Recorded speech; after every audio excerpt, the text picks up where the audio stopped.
A Cleveland church leader is fighting for his life following a violent attack inside his church on Sunday. Ron Kisner was seriously injured while trying to intervene in a situation that escalated quickly. Amaya Ward spoke with his family.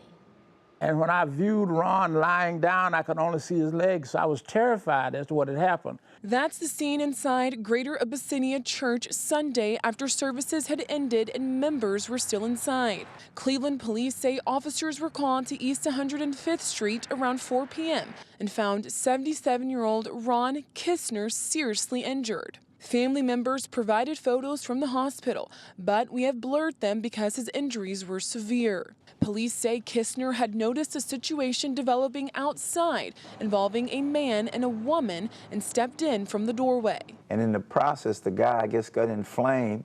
He grabbed my brother, pushed him inside the church, and then they were kind of tussling, and then he threw him down the steps. Family says the violence continued after the push, leaving Kisner severely injured before the suspect left the scene. They picked him up, and actually they thought he was dead.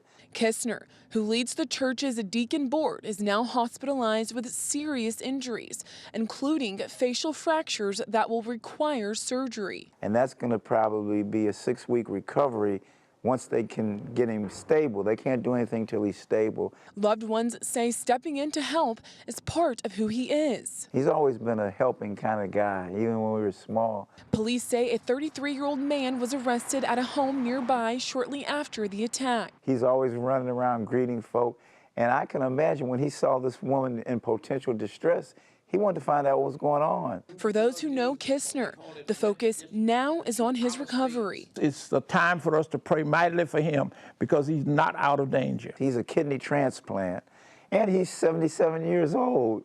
So he had all that going against him. But by God's grace, he's still alive, and that's what we're happy about.